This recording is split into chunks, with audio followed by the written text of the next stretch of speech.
El barroco es el estilo artístico del siglo XVII y principios del XVIII. El término barroco fue utilizado de forma peyorativa por los teóricos que lo consideraban una deformación del arte clásico.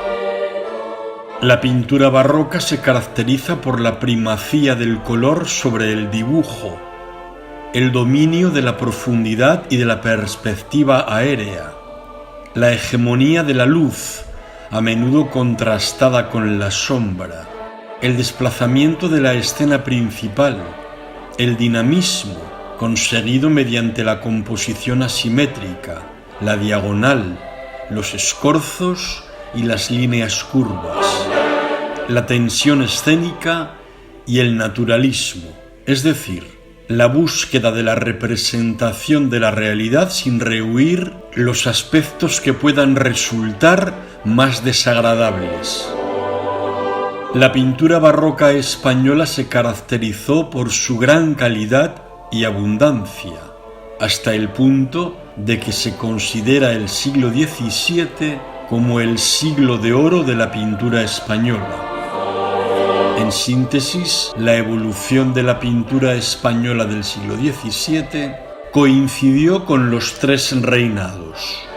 En el de Felipe III, entre 1598 y 1621, la pintura se caracterizó por el naturalismo tenebrista con evocaciones manieristas.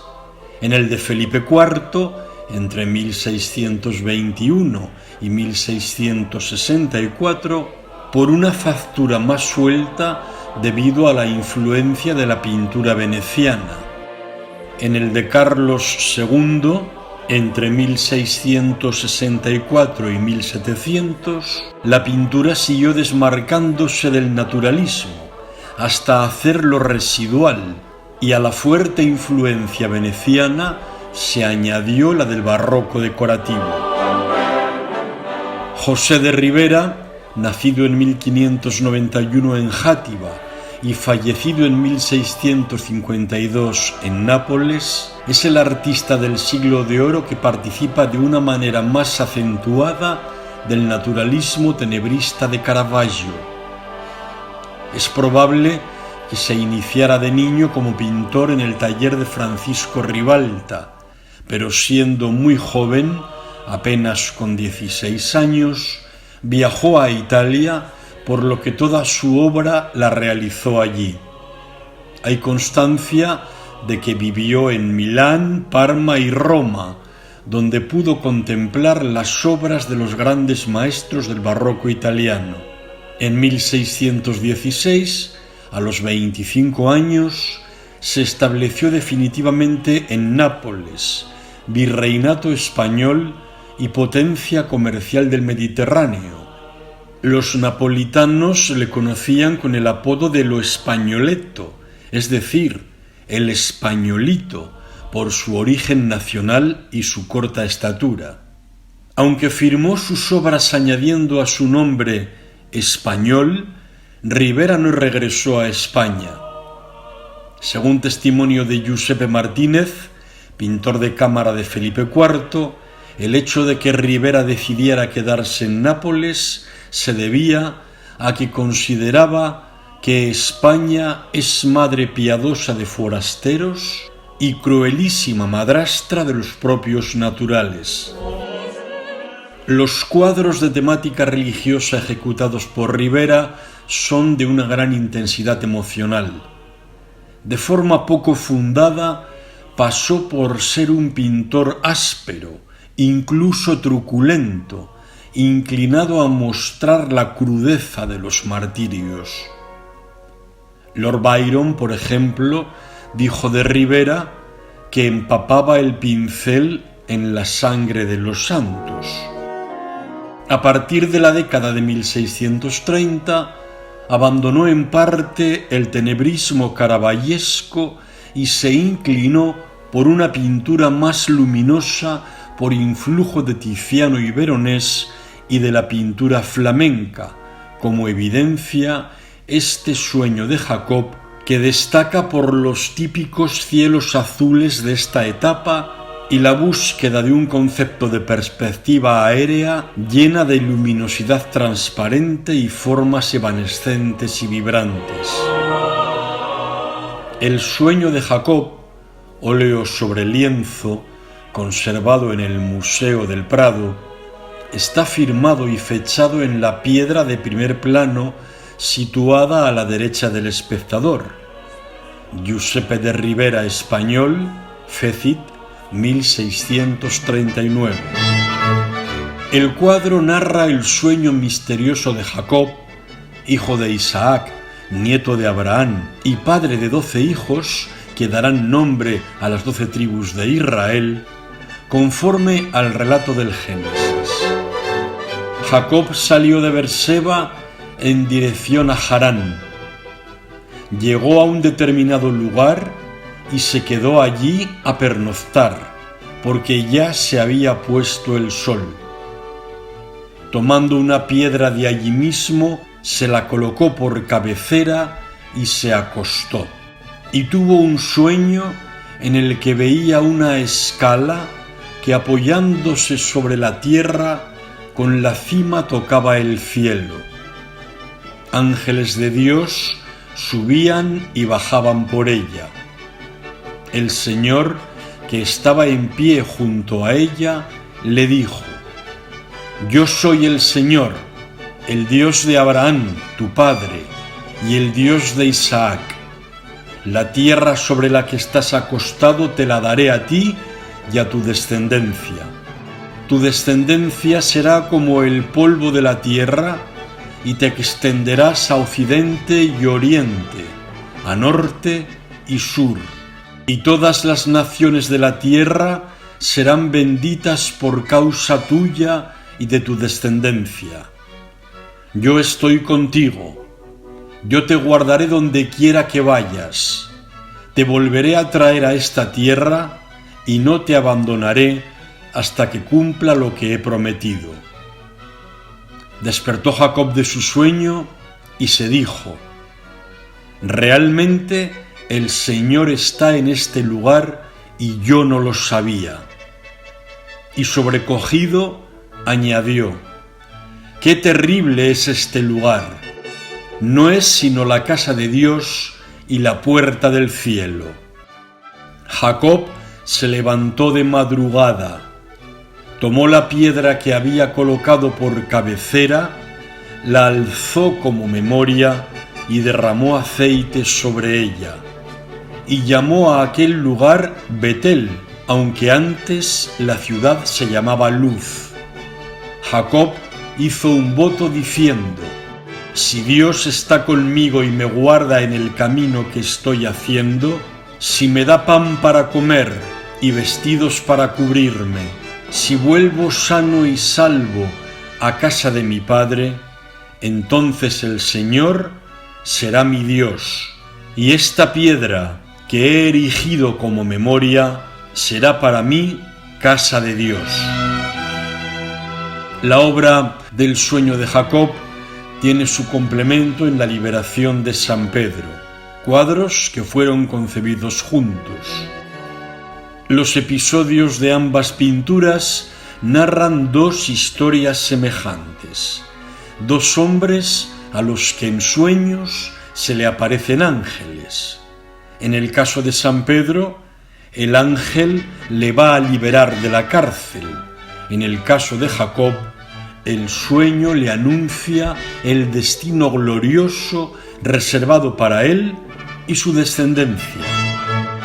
Los lienzos tienen una composición similar, pero con trazados estructurales en sentido contrario. El ángel que despierta a San Pedro para liberarle de su prisión tiene correspondencia con el tronco del árbol de Jacob, y el apóstol adopta una actitud postural parecida a la del patriarca. En la liberación de San Pedro, el tratamiento lumínico debe más al tenebrismo, mientras que en el sueño de Jacob, la influencia del cromatismo y la iluminación ambiental veneciana se deja sentir de manera evidente. Las dos obras pertenecieron a Jerónimo de la Torre, miembro del Consejo del Rey y secretario de Estado para Flandes, y probablemente fueron adquiridas en Sevilla en 1718 por la reina Isabel de Farnesio para las colecciones reales, cuando se creían obras de Murillo, pintor del gusto de la reina, en tiempos en los que no se creía posible que Ribera pudiera haberse alejado hasta ese punto del crudo naturalismo caravallesco y asumir la ambientación cromática veneciana y la suavidad interpretativa. El tratamiento de la figura de Jacob responde al concepto naturalista de Ribera. Está en escorzo, con una diagonal cruzada con la que marca el árbol, tumbado en el suelo, con las piernas cruzadas, durmiendo con su mano derecha apoyada en el suelo y sujetando la cabeza con su izquierda, apoyada en la piedra que le sirve de almohada. Su vestimenta es sobria, en tonos pardos, con un destacado juego de plegados en la parte inferior. Jacob tiene aspecto cansado, exhausto por el viaje, huyendo de su enfurecido hermano Esaú, a quien había engañado y suplantado para recibir la bendición paterna que transmitió el derecho de primogenitura arrebatado a Esaú a cambio de un plato de lentejas.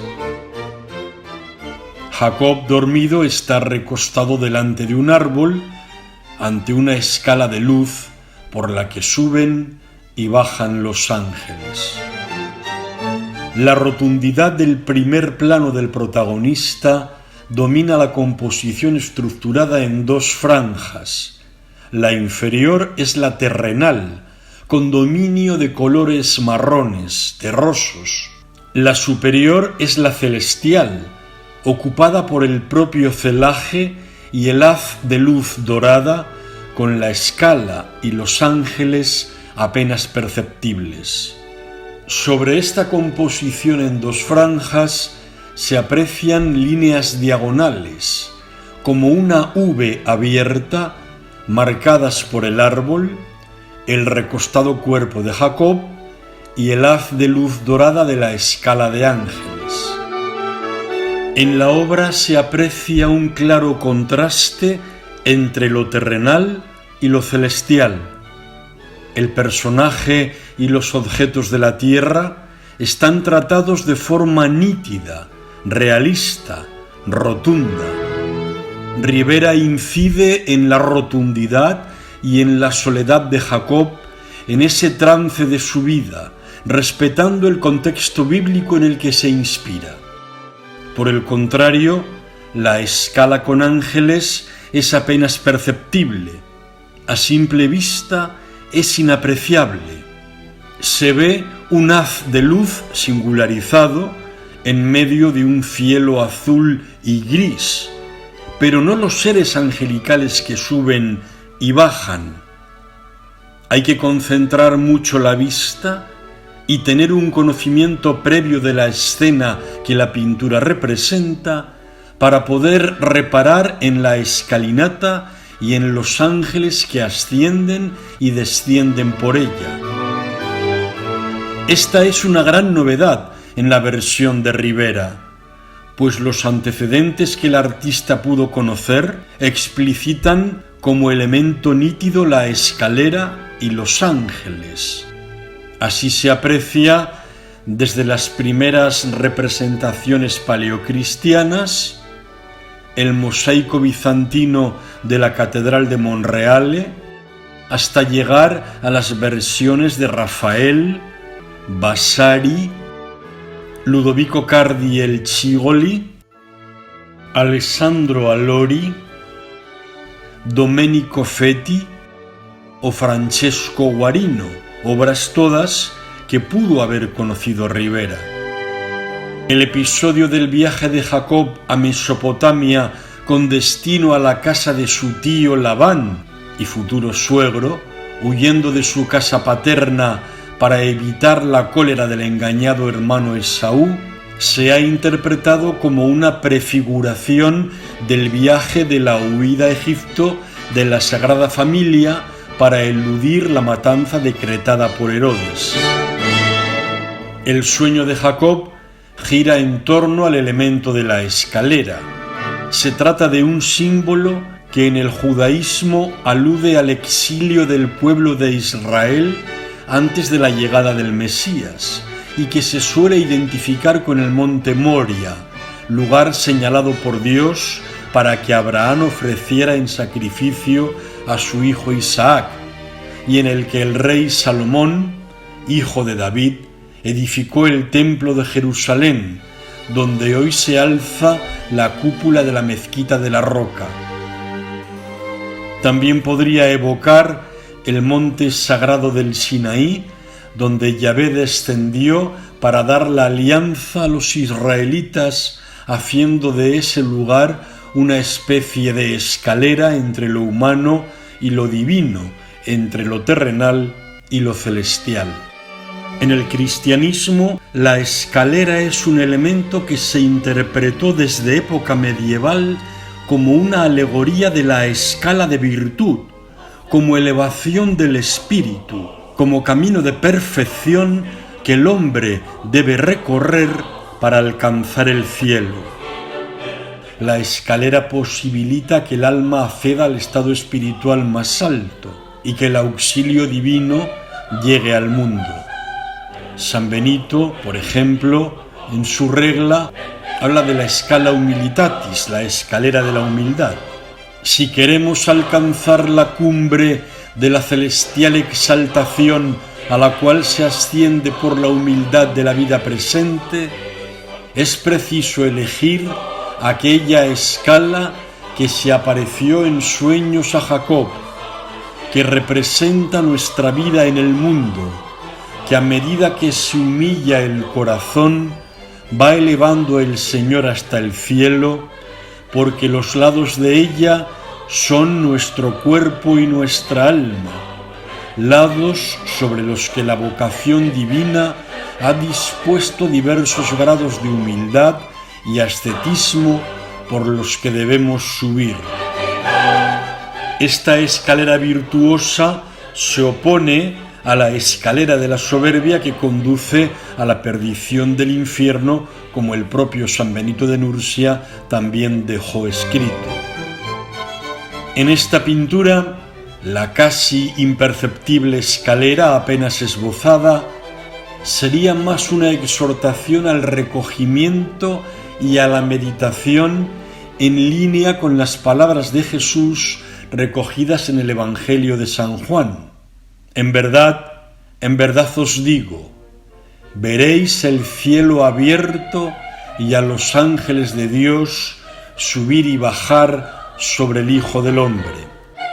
Siguiendo con las referencias simbólicas, el árbol se puede interpretar como un símbolo de vida, de regeneración, pues del tronco brota una rama con hojas, manifestando que el pueblo elegido no había sido abandonado por Dios, sino que florecerá desde la experiencia profética de Jacob, cuyo nuevo nombre, Israel, será el de su pueblo. Para algunas versiones, los ángeles que suben y bajan serían una encarnación de las virtudes, de tal forma que los ángeles que suben por la escalera representarían la vida contemplativa y los que bajan del cielo serían los representantes de las virtudes propias de la vida activa. No menos carga simbólica tiene la piedra que sirvió de almohada a Jacob en su sueño y sobre la que derramó óleo una vez despierto. Según San Agustín y San Isidoro de Sevilla, la piedra sobre la que el patriarca reposó su cabeza representa a Cristo, que significa el ungido, descanso de las fatigas, según San Jerónimo, de quienes sufren persecución, recibiendo el consuelo divino. La piedra, al ser ungida por Jacob, establece como la escala una comunicación entre la tierra y el cielo, entre lo material y lo espiritual, entre el hombre y Dios.